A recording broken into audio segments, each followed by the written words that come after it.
Hello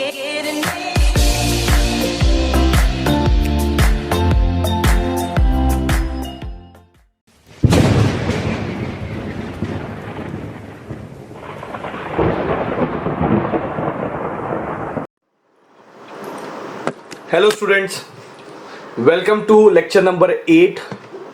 Here today we are going to discuss about continuous charge distribution. तो पहले तो charge distribution आपको नाम से ही पता चल रहा है कि सोचो अगर मैंने एक कंडक्टर ले लिया, any conductor if I consider, और उस कंडक्टर के ऊपर अगर मैं चार्जेस थ्रो कर रहा हूं तो वो चार्जेस यूनिफॉर्मली उस कंडक्टर पे क्या होते हैं, डिस्ट्रीब्यूट हो जाते हैं. ओके तो अभी ऐसे है कि वो चार्जेस, फॉर एग्जांपल एक बॉडी है, ठीक है, चलो एक कंडक्टिंग बॉडी ले लेते हैं, चलेगा. और इसका मतलब अभी मैंने कौन सा भी शेप लिया है, फॉर एग्जांपल स्फीयर हो सकता है, कुछ भी हो सकता है.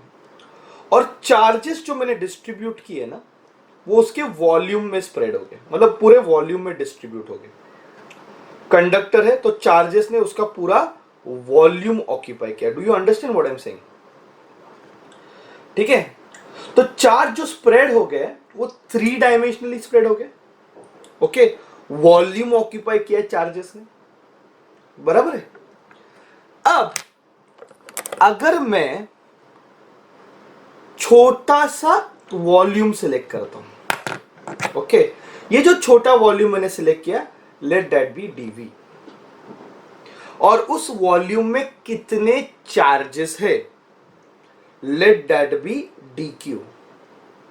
ओके, इस वॉल्यूम में कितने चार्जेस है, dq. वॉल्यूम की साइज कितनी है, dv. A very small volume, okay, having charge dq. तो वॉल्यूम चार्ज डेंसिटी क्या आएगा, charge per unit volume. Volume charge density क्या आएगा, charge per unit volume. So rho is equal to dq by dv, ये उसका unit हो जाएगा. ठीक है, देखो चार्जेस ने अगर वॉल्यूम ऑक्यूपाई किया तो हम उसको बोलेंगे वॉल्यूम चार्ज डिस्ट्रीब्यूशन. चार्जेस ने वॉल्यूम ऑक्यूपाई किया तो हम उसको क्या बोलेंगे, वॉल्यूम चार्ज डिस्ट्रीब्यूशन. बराबर है. अभी अगर मुझे वॉल्यूम चार्ज डेंसिटी निकालनी है जिसका सिंबल रो है, तो उसका फॉर्मूला है चार्ज पर यूनिट वॉल्यूम. मतलब रो मुझे क्या बताता है, रो मुझे क्या बताता है कि भाई एक यूनिट वॉल्यूम पे कितने चार्जेस है, एक यूनिट वॉल्यूम पे कितने चार्जेस है, इसका आइडिया मुझे देता है. ठीक है, अभी फॉर एग्जांपल, अभी आप ऐसे सोच लो कि एक स्फीयर है. हाँ, अब मैंने एक थोड़ा प्रॉपर ले लिया, एक स्फीयर ले लिया. अब ये स्फीयर पे ऐसे चार्जेस डिस्ट्रीब्यूटेड है बच्चों. ओके, ऐसे सोच लो, ऐसे मान लो कि स्फीयर का वॉल्यूम ऐसे ऑक्यूपाई हो चुका है और इस स्फीयर पे चार्जेस जो है वो है q और इसका वॉल्यूम लेट अस से v है. तो charge per unit volume uniformly distributed रहेंगे. यूनिफॉर्म डिस्ट्रीब्यूशन है. ओके, यूनिफॉर्म डिस्ट्रीब्यूशन रहेगा. तो चार्ज पर यूनिट वॉल्यूम को मैं क्या बोलूंगा, रो. अभी वॉल्यूम का फॉर्मूला क्या आपने को पता है, स्फीयर का 4/3 pi are cube. You will get the answer. तो एक यूनिट वॉल्यूम पे कितने चार्जेस है ये मुझे पता चलता है रो को देख के. मतलब सिंपल वे में 1 सेंटीमीटर क्यूब या फिर 1 मीटर क्यूब पे कितने चार्जेस है ये मुझे किससे पता चलता है, रो को देख के. तो रो मुझे बताता है कि भाई per unit volume how many charges are present. तो ये होता है वॉल्यूम चार्ज डेंसिटी. अभी अगर आपको किसी ने बोला कि भाई 1 सेंटीमीटर क्यूब पे देयर आर 10 चार्जेस, तो ये 10 क्या हो गया, ये हो गई रो की वैल्यू. आप समझ रहे हो, ये रो हो गया. तो अगर मुझे फाइंड करना है कि 5 सेंटीमीटर क्यूब पे कितना है, तो आंसर आएगा, आई विल जस्ट मल्टीप्लाई, तो 50 आंसर आएगा, ये टोटल चार्ज होएगा। तो जब भी आपको चार्जेस फाइंड करना है तो रो की वैल्यू ऑफ v से मल्टीप्लाई करो। ओके, रो की वैल्यू ऑफ किससे मल्टीप्लाई करो, v से। ये बात आपको समझ में आनी चाहिए, ठीक है। सिमिलरली अगर ये यूनिफॉर्म डिस्ट्रीब्यूशन हो गया, इधर मैं अगर बात करूंगा तो dq is equal to what, rho into dv, बराबर कि नहीं। और अगर मुझे टोटल फाइंड करना है तो what I will do, I will integrate, what I will do, I will integrate. Integrate करूंगा तो मुझे पूरे वॉल्यूम का पता चलेगा, क्योंकि मुझे स्मॉल वॉल्यूम का मैंने ढूंढा है, ठीक है। यूनिट इसका क्या आएगा, coulomb per metre cube, unit आएगा कूलम पर मीटर क्यूब, ठीक है। चलो आगे बढ़ते हैं, कोई टेंशन मत लो। सोचो अगर एक ऐसी एक बॉडी है, ठीक है, और इसका एरिया ऑक्यूपाई हुआ है, चार्जेस जो मैंने डिस्ट्रीब्यूट किए वो चार्जेस पूरे उसके सरफेस एरिया पे फैल गए, डिस्ट्रीब्यूट हो गए, तो इसको हम बोलेंगे surface charge distribution. Surface charge distribution में चार्जेस क्या ऑक्यूपाई करते हैं, एरिया, है ना। वॉल्यूम चार्ज डिस्ट्रीब्यूशन में चार्जेस क्या ऑक्यूपाई करते हैं, वॉल्यूम। ओके, इतना याद रखो, वॉल्यूम चार्ज डिस्ट्रीब्यूशन मतलब चार्ज वॉल्यूम में फैल गए। सरफेस चार्ज डिस्ट्रीब्यूशन मतलब चार्ज सरफेस एरिया पे फैल गए। अभी बच्चों देखो, मुझे इसका सिग्मा फाइंड करना है। सिग्मा क्या है, surface charge density. Okay, surface charge density. Rho क्या था, वॉल्यूम चार्ज डेंसिटी। तो वॉल्यूम चार्ज डेंसिटी क्या बताता है कि कितने चार्जेस है पर यूनिट वॉल्यूम।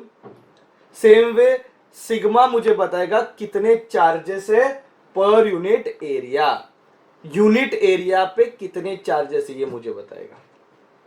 सपोज ये नॉन यूनिफॉर्म डिस्ट्रीब्यूशन ऐसे डिस्ट्रीब्यूट हो गए, ठीक है। तो कैसे फाइंड करते, देखो एक छोटा सा एरिया लेने का, एक छोटा सा एरिया लिया जिसका नाम मैंने रखा dA, बराबर है। एक छोटा सा एरिया लिया और इस छोटे से एरिया पे कितने चार्जेस है, dQ। छोटा सा एरिया लिया, इस छोटे से एरिया पे कितने चार्जेस है, dQ। दोनों को डिवाइड करो, आपको मिलेगा sigma. What is sigma, surface charge density. Surface charge density का मतलब है पर यूनिट एरिया कितने चार्जेस है, पर यूनिट एरिया कितने चार्जेस है। तो इसको हम ऐसे भी लिख सकते हैं, dq is equal to a into D A, लिख सकते हो कि नहीं। dq is equal to, sorry I am very sorry, sigma into D A, बराबर कि नहीं। तो ये चार्ज फाइंड करने का फॉर्मूला है। अगर पूरे बॉडी पे मुझे देखना है कि भाई पूरे सरफेस पे कितने चार्जेस है, अगर मुझे वो देखना है तो आई इंटीग्रेट dq, तो आई इंटीग्रेट सिग्मा डी ए, ठीक है। इससे मुझे क्या मिलेगा, पूरे बॉडी का मिल जाएगा। तो ये स्टेप्स आप याद रखो, बहुत इंपॉर्टेंट होते हैं ये सारे step. Okay, now uniform distribution रहेगा। चलो यूनिफॉर्म डिस्ट्रीब्यूशन लेते हैं। यूनिफॉर्म डिस्ट्रीब्यूशन आप एक काम कर लेते हैं कि एक सर्कल ले लो और इस सर्कल का पूरा एरिया ऑक्यूपाई किया। क्या ऑक्यूपाई किया, सर्कल का पूरा एरिया। तो सिग्मा क्या आएगा, चार्ज, कितने चार्जेस है, Q per unit area. Circle का एरिया क्या होता है, सर्कल का एरिया होता है पाई आर स्क्वायर, है ना।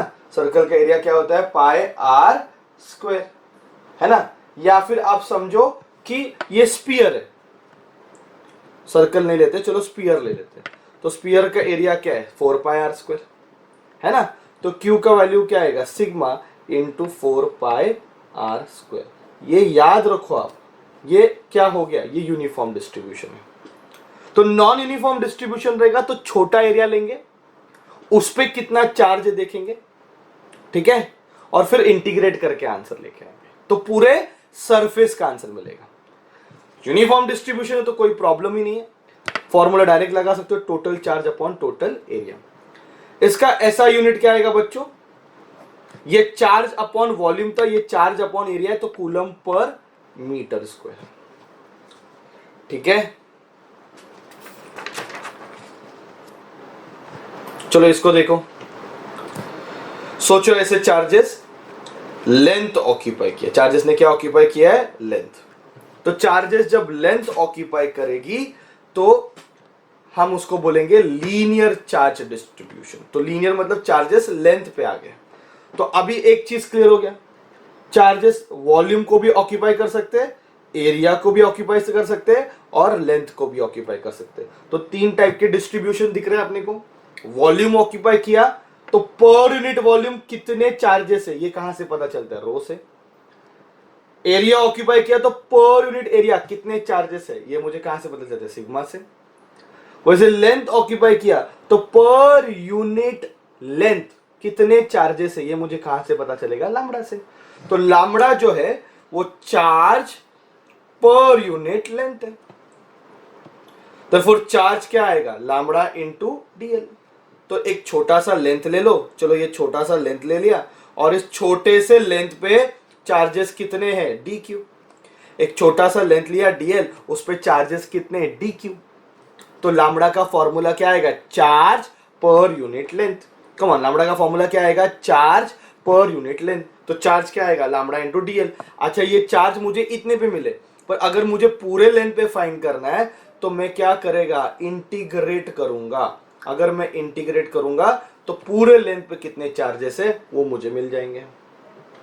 सोचो एक रिंग है और रिंग के सरकमफ्रेंस पे ऐसे चार्जेस है, रिंग पे ऐसे चार्जेस है, रिंग पे ऐसे चार्जेस है। तो अगर मुझे लैम्बडा फाइंड करना है तो मैं क्या बोलूंगा, चार्ज लेट अस से क्यू चार्जेस है पर यूनिट लेंथ। लेंथ क्या होता है, 2 पाई are, let us say R is the radius. Unit क्या आएगा, कूलम पर मीटर। तो देखो तीन टाइप के डिस्ट्रीब्यूशन हो गए, रो, सिग्मा, लैम्बडा। ये क्या है, charge per unit volume. Therefore charge is equal to rho into volume. Sigma क्या है, चार्ज पर यूनिट एरिया। तो चार्ज क्या आएगा, ये चार्ज है, सिग्मा इनटू एरिया। और लैम्बडा क्या है, चार्ज पर यूनिट लेंथ। तो ये कितना आएगा, लैम्बडा इनटू डीएल। पूरे बॉडी का फाइंड करना है तो इंटीग्रेट करोगे, तो सबको इंटीग्रेट करोगे आंसर आ जाएगा। यूनिफॉर्म डिस्ट्रीब्यूशन रहेगा तो डायरेक्ट कर सकते हो, चार्ज पर यूनिट वॉल्यूम। किसी बॉडी, स्पेसिफिक बॉडी जैसे स्फीयर पता है या फिर क्यूब पता है तो ये यूनिफॉर्मली डिस्ट्रीब्यूटेड रहेगा तो डायरेक्ट फॉर्मूला लगाओ। ठीक है, फिर इंटीग्रेट करने का जरूरत नहीं है अगर प्रॉपर बॉडीज है तो। यहाँ पे क्या आएगा, सिग्मा का बोलो, चार्ज पर यूनिट एरिया। और अगर मुझे यहाँ पे फाइंड करना है लैम्बडा तो charge per unit length. Suppose एक रॉड है प्रॉपर जिसका लेंथ हमें पता है और उसके ऊपर ऐसे चार्जेस डिस्ट्रीब्यूटेड है, ठीक है, तो हम ये फॉर्मूला लगा देंगे। इसका यूनिट आएगा कूलम पर मीटर क्यूब, इसका आएगा कूलम पर मीटर स्क्वायर, इसका आएगा कूलम पर मीटर। तो थोड़े ये टर्म्स याद रखो क्योंकि फिजिक्स में, इलेक्ट्रोस्टैटिक में ये बार बार आने वाले। डिस्ट्रीब्यूशन कैसे होता है, चार्जेस ने क्या ऑक्यूपाई किया है, उसके हिसाब से फॉर्मूले बनते हैं कि भाई चार्जेस ने लेंथ ऑक्यूपाई किया, चार्जेस ने वॉल्यूम ऑक्यूपाई किया, चार्जेस ने एरिया ऑक्यूपाई किया। चार्जेस क्या ऑक्यूपाई कर रहे, according to that my dear students आपको आंसर्स मिलने वाले हैं। ठीक है, चलो आगे बढ़ते हैं। थोड़ा इजी क्वेश्चंस करते हैं, दो बहुत बेसिक क्वेश्चन है। A spherical charge has a surface charge density 0.7 coulomb per metre square. एक स्पेरिकल कंडक्टर है, तो पहला तो एक समझ लो कि भाई स्पेरिकल कंडक्टर है, शेप के बारे में बात हो चुकी है। स्पेरिकल कंडक्टर है, स्फीयर है, और उसका सरफेस चार्ज डेंसिटी दिया है 0.7 coulomb per metre square. Okay, अभी when it's charge is increase by 0.44 coulomb, मतलब लेट अस से पहला चार्ज क्यू है, ओके, इसका चार्ज क्यू है, और फिर चार्ज इंक्रीज किया 0.44 कूलम से। आप देख रहे हो, तो ये पहला स्टेज है और ये सेकेंड स्टेज, ऐसे मान लेते हैं। पहले सिग्मा कितना था, 0.7, उसने सामने से बोला कि भाई सरफेस चार्ज डेंसिटी कितनी है, 0.7। अभी चार्ज इंक्रीज किया बाय 0.44, तो लेट अस से चार्ज क्यू था, उसको इंक्रीज किया 0.44 से। अभी आप अगर देखोगे तो चार्ज डेंसिटी जो है वो इंक्रीज हो गई 0.14 से। कितने से इंक्रीज होगी? 0.14 से। तो ये बन गए 0.84 कूलम पर मीटर स्क्वायर। बात समझ में आ रहा है? चार्जेस कितना से बढ़ा? 0.44 से। और चार्ज डेंसिटी कितने से बढ़ी? 0.14 से। ठीक है, तो क्वेश्चन पूछा find the radius of the sphere and initial charge on it. तो भाई फर्स्ट केस में अगर आप बात करोगे तो sigma is charge upon area, है ना। एरिया ऑफ स्फीयर क्या होता है? 4πr², charge per unit area.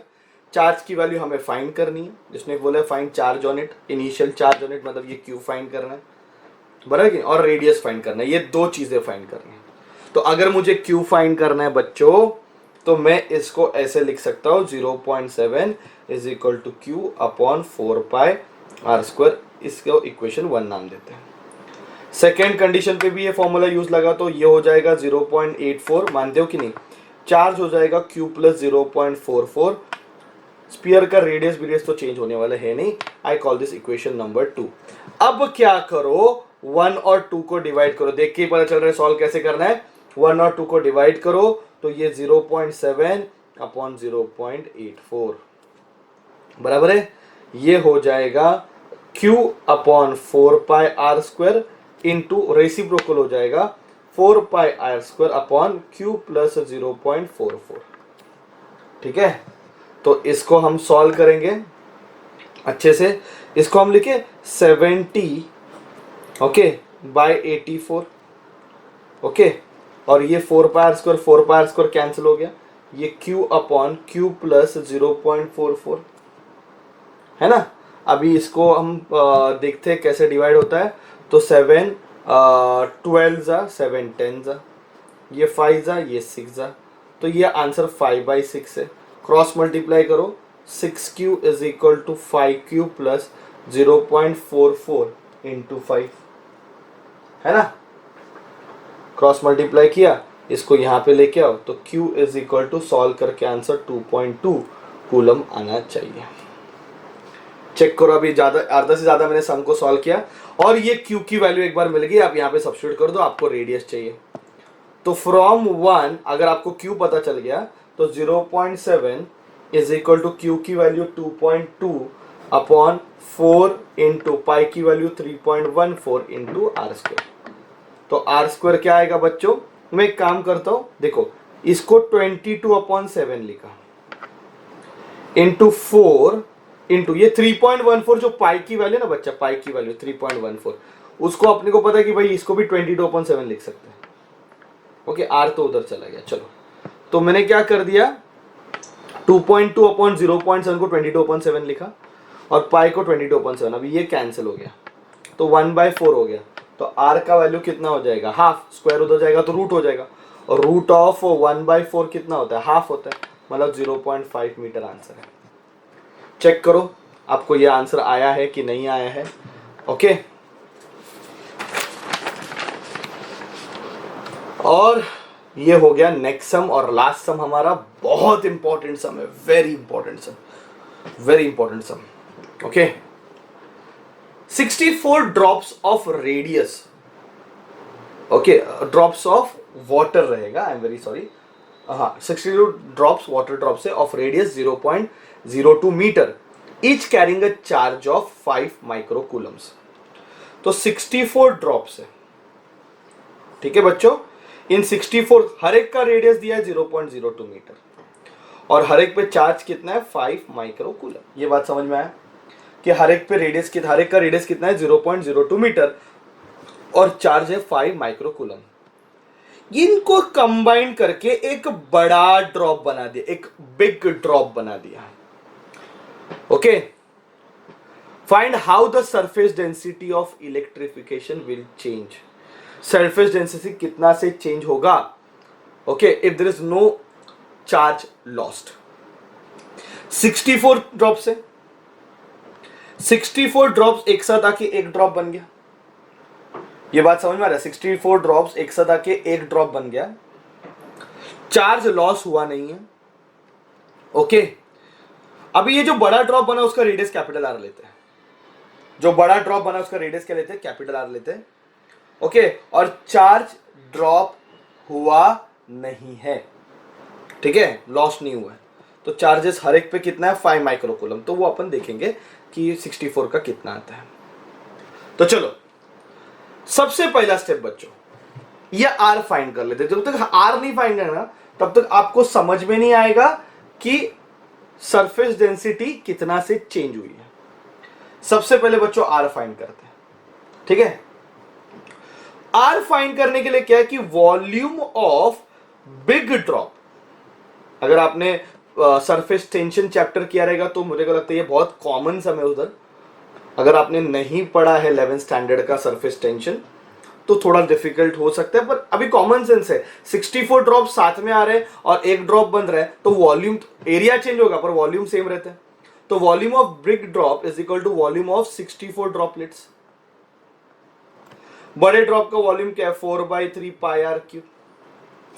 64 drop का वॉल्यूम क्या आएगा 4/3 पाई आर क्यूब। एक ड्रॉप का इतना है तो इंटू 64 कर देंगे भाई, ये तो कैंसिल हो गया। तो क्यूब रूट लिया तो क्या आएगा, आर क्यूब का क्यूब रूट क्या है स्मॉल आर, कैपिटल आर। 64 का क्यूब रूट क्या है 4 और ये आर हो गया। तो 4 इंटू ये स्मॉल आर की वैल्यू उसने दी है 0.02, तो आंसर आएगा 0.08 मीटर। ओके, ये समझ में आया बच्चों। अभी चार्ज ऑन स्मॉल ड्रॉप, एक स्मॉल ड्रॉप पे चार्ज कितना है, तो उसने बोला भाई 5 माइक्रोकूलम, जिसको अपन लिख सकते हैं 5 इंटू 10⁻⁻6 कूलम। तो उसका सिग्मा क्या आएगा, charge upon 4 pi R square, ये फॉर्मूला है सिग्मा का जो अपन यूज करने वाले हैं। तो चलो सिग्मा 1 ले लेते हैं। स्मॉल ड्रॉप के लिए मैंने क्या लिया, सिग्मा 1। ओके, ये वैल्यू कितनी दी है 5 इंटू 10⁻⁻6। 4 पाई को आप ऐसे ही रखो और आर की वैल्यू 0.02 का स्क्वायर। इसको अपन इक्वेशन 1 नाम देते हैं। अब मुझे बताओ चार्ज ऑन बिग ड्रॉप क्या रहेगा, बड़े ड्रॉप पे चार्ज क्या रहेगा। तो 64 ऐसे छोटे छोटे ड्रॉपलेट्स आए तो गारंटेडली 64 इंटू 5 हो जाएगा, मानते हो कि नहीं। तो ये आ जाएगा माइक्रोकूलम में। तो मैं इसको ऐसे लिखता हूं 64 इंटू 5 इंटू 10⁻⁻6 कूलम, माइक्रोकूलम को कूलम में। तो इसका चार्ज डेंसिटी क्या आएगा 64 into 5 into 10⁻⁻6 upon 4 pi into 0.08 the whole square. मानते हो, क्योंकि इसका रेडियस अपने को मिल गया। तो ये फॉर्मूला लगाया, दोनों को अपन एक काम करते हैं डिवाइड करते हैं। Will divide sigma 1 upon sigma 2। तो मुझे लग रहा है आंसर आ जाएगा सिग्मा 1 अपॉन सिग्मा 2 कर दिया तो 5 into 10⁻⁻6 upon 4 pi into 0.02 the whole square into 64 into 5 into 10⁻⁻6 upon 4 pi into 0.08 the whole square. बच्चों ये 4 पाई कैंसिल, ये कैंसिल हो जाएगा। तो सिग्मा 1 अपॉन सिग्मा 2 बचेगा। देखो 8 का स्क्वायर होता है 64 और 10⁻⁻2 है तो 10⁻⁻4 हो जाएगा, क्योंकि 2 नंबर पहले पॉइंट है ना। तो 10⁻⁻2 स्क्वायर करोगे तो 10⁻⁻4 हो जाएगा। इधर देखो 2 का स्क्वायर कितना रहता है 4, 2 नंबर पहले पॉइंट है मतलब 10⁻⁻2, उसका स्क्वायर करोगे तो 10⁻⁻4 इंटू 1 अपॉन 64। ये कैंसिल हो गया, ये कैंसिल हो गया, तो बचा क्या 1:4। तो ये देखो सिंपल वे में बोल सकता हूँ कि भाई सिग्मा 2 इज 4 टाइम्स सिग्मा 1। तो find the surface charge density of electric change, कितना से चेंज होगा 4 टाइम्स हो जाएगा। 64 ड्रॉपलेट्स का जितना चार्ज डेंसिटी था उससे 4 टाइम्स हो गया। बात समझ में आ रहा है। सो ये हमारा चार्ज डेंसिटी का कॉन्सेप्ट है, बहुत इंपॉर्टेंट सम है। I hope you understood. एक दो बार आप देखो, अगर आपको फास्ट लगता रहेगा, नहीं समझ में आता रहेगा, तो कुछ डाउट रहेगा तो ज़रूर आप कमेंट बॉक्स में डालिए और डिस्क्रिप्शन बॉक्स में कुछ क्वेश्चंस दिए उसको सॉल्व करने का कोशिश करिए। ठीक है, thank you very much all of you.